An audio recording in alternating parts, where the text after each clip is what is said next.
But the sooner you can learn your niche and the sooner you can figure out exactly what you want to do, the faster your business will grow. First of all, I loved her presentation. I thought the major issue that stuck with me and resonated with me was figuring out your target market. At least most people who are starting in a market know something about their market. And so for those of you who are new, you probably lived in your market for some time, even if it's a year or two. You knew a little bit, you knew the subdivisions, you knew the basic areas. You might have known some agents, maybe you have agents that are friends, or just had some basic contacts that you could work with. When we moved to Jacksonville, we didn't know any of it at all. Know your client and know how to target them and focus in on that. Well, definitely no, I don't want to do a luxury market. We prefer to do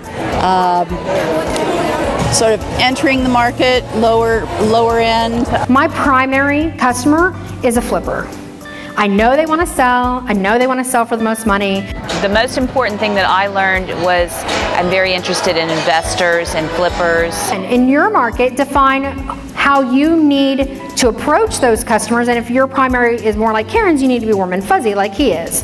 Where my market, I just need to be straight and to the point and just talk about money. I'm going to look into organizations and joining a few of the investor groups in San Antonio. I go in there, I explain to them I'm a sponsor, so I get a minute in front of the room every single month every single meeting, which is once a month. I get a minute to talk about what we do, who we've helped, the days on market, the statistics, everything, and I use strictly numbers because these are numbers guys. These are all about money. They sold for $100 a square foot, but mine sold for $105 a square foot because that was pretty common. You know, and this house is 2,000 square feet, and that extra $5 is an extra $10,000 that my customer made, and it's already sold. Woo! See, I just gave them money, $10,000. Oh, but the staging only costs $2, right? So, how about you call me?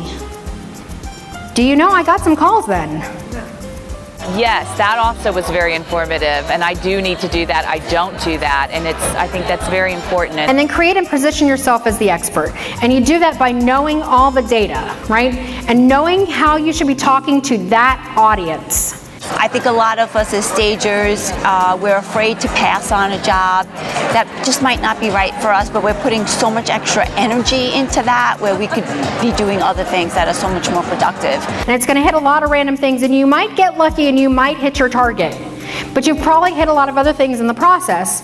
And in doing that, you're going to get a lot of business that you don't actually want. I'm going to go on the flight home, 5 hours of sitting on the plane, and really think about what she said, think about who I want to target, and really implement that.